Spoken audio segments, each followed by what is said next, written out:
وہ عورت جسے بستی والے شمیم خالہ کہتے تھے، اس کا اصل نام شاید کسی کو یاد بھی نہ تھا۔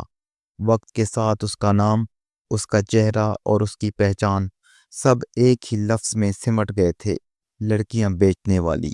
گلی کے نکڑ پر واقع اس کے 2 کمروں کے پرانے سے مکان کے دروازے پر دن رات آنا جانا لگا رہتا۔ کبھی کسی لڑکی کی ماں آتی، کبھی کسی دلال کی گاڑی رکتی، کبھی کوئی خاموش سا سودا ہو جاتا۔ لوگ نفرت بھی کرتے تھے، مگر ضرورت کے وقت اسی دروازے پر آ کر دستک بھی دیتے تھے۔ شمیم خالہ نے یہ کام شوق سے نہیں اپنایا تھا، زندگی نے اس کے ہاتھ میں یہ دھندا تھما دیا تھا۔ شوہر جوانی میں ہی مر گیا، پیچھے 3 بچے چھوڑ گیا۔ 2 بیٹے محنت مزدوری میں کہیں کھو گئے، اور ایک بیٹی، اس کی بیٹی کا نام تھا ہیرا۔ ہیرا شمیم خالہ کی زندگی کا وہ واحد سچ تھا جسے وہ جھوٹ کی دنیا میں چھپا کر رکھنا چاہتی تھی۔ ہیرا 12 سال کی تھی تو پہلی بار اس نے اپنی ماں کو روتے دیکھا۔ اس دن ایک عورت آئی تھی جس کے ساتھ ایک خاموش سی لڑکی کھڑی تھی۔ لڑکی کی آنکھیں زمین پر جمی تھیں، جیسے وہ خود کو مٹی میں گاڑ لینا چاہتی ہو۔ معاملہ طے ہوا، رقم گنی گئی اور لڑکی چلی گئی۔ رات کو ہیرا نے دیکھا اس کی ماں سجدے میں گری ہوئی تھی، آنسو زمین پر بکھرے تھے۔ امی، آپ یہ کام کیوں کرتی ہیں؟ یہ سوال ہیرا کے دل میں پہلی بار ابھرا۔ شمیم خالہ نے کبھی اپنی بیٹی کو اپنے کام کے قریب نہیں آنے دیا۔ وہ جانتی تھی اگر ہیرا نے سب کچھ سمجھ لیا تو شاید وہ ماں سے نفرت کرنے لگے۔ ہیرا اسکول جاتی تھی، کتابوں میں سر چھپاتی تھی، خواب دیکھتی تھی، وہ ڈاکٹر بننا چاہتی تھی، مگر بستی کے بچے اسے چھیڑتے تھے: اوئے لڑکی بیچنے والی کی بیٹی آ گئی۔ یہ جملہ ہیرا کے دل میں تیر کی طرح لگتا۔ شمیم خالہ کو دنیا سے اتنا ڈر نہیں لگتا تھا جتنا اپنی بیٹی کے مستقبل سے۔ وہ جانتی تھی جو داغ اس کے نام کے ساتھ جڑ چکا ہے وہ ہیرا کے نصیب میں بھی لکھا جا سکتا ہے۔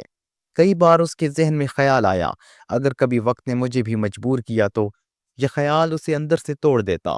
وہ راتوں کو جاگ جاگ کر ہیرا کو دیکھتی، جیسے ہر سانس گن رہی ہو۔ وہ جانتی تھی یہ دنیا ظالم ہے اور عورت کمزور۔ وہ دن ہیرا 16 سال کی ہوئی تو ایک دن شمیم خالہ بیمار پڑ گئی۔ شدید بخار، کمزوری اور بستر سے اٹھنے کی سکت نہیں۔ اسی دن ایک پرانا جاننے والا آیا، ساتھ ایک عورت تھی جو کسی لڑکی کی بات کر رہی تھی۔ ہیرا پردے کے پیچھے کھڑی سب سن رہی تھی۔ اچانک اس عورت کی نظر ہیرا پر پڑ گئی۔ وہ ٹھٹک گئی۔ یہ تمہاری بیٹی ہے؟ شمیم خالہ کے دل میں جیسے بجلی گری۔ اس نے فوراً کہا، نہیں، یہ تو رشتے میں بھتیجی ہے۔ مگر وہ عورت مسکرائی۔ وہ مسکراہٹ شمیم خالہ کے لیے قیامت تھی۔ اس رات شمیم خالہ نے زندگی کا سب سے بڑا فیصلہ کیا۔ وہ جان گئی تھی اب دیر ہو چکی ہے۔ اس کا ماضی، اس کے دروازے، اس کے تعلقات، سب ہیرا کے گرد گھیرا تنگ کر رہے تھے۔ صبح ہوتے ہی اس نے اپنی ساری جمع پونجی نکالی، ہیرا کے ہاتھ میں دی اور کہا، بیٹی آج ہی یہاں سے چلی جا۔ ہیرا سناٹے میں آ گئی۔ امی، آپ؟ شمیم خالہ کی آنکھوں سے آنسو بہنے لگے۔ میں گناہگار ہوں، مگر تیری ماں ہوں۔ میں نہیں چاہتی کہ دنیا تجھے میرے نام سے جانے۔ ہیرا کو شہر سے باہر ایک مدرسہ نما ہاسٹل میں داخل کرا دیا گیا۔ شمیم خالہ نے اپنی بیٹی کو اپنی ہی زندگی سے نکال دیا تاکہ وہ بچ سکے۔ لوگوں نے دیکھا شمیم خالہ اکیلی ہو گئی، مگر کسی نے نہیں دیکھا کہ وہ ہر رات اپنی بیٹی کی تصویر سینے سے لگا کر سوتی تھی۔ کچھ مہینوں بعد پولیس نے اس کے گھر پر چھاپا مارا۔ شمیم خالہ نے فرار کا موقع ہوتے ہوئے بھی بھاگنے سے انکار کر دیا۔ اس نے صرف ایک بات کہی، بس میری بیٹی کو ڈھونڈنے مت جانا۔ سالوں بعد ایک عورت ایک فلاحی ادارے میں تقریر کر رہی تھی۔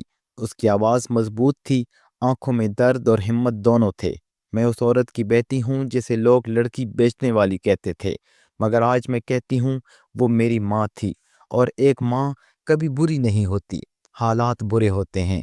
حال خاموش تھا، کئی آنکھیں نم تھیں۔ شمیم خالہ جیل میں ہی مر گئی۔ اس کے جنازے میں زیادہ لوگ نہیں تھے، مگر قبر پر ایک عورت آئی، خاموشی سے دعا کی اور کہا، امی، میں بچ گئی۔ یہ کہانی کسی ایک شمیم خالہ یا کسی ایک ہیرا کی نہیں، یہ ان سب عورتوں کی ہے جنہیں حالات نے مجبور بنا دیا، اور ان سب بیٹیوں کی ہے جنہیں ماں کے گناہوں کی سزا دی جاتی ہے۔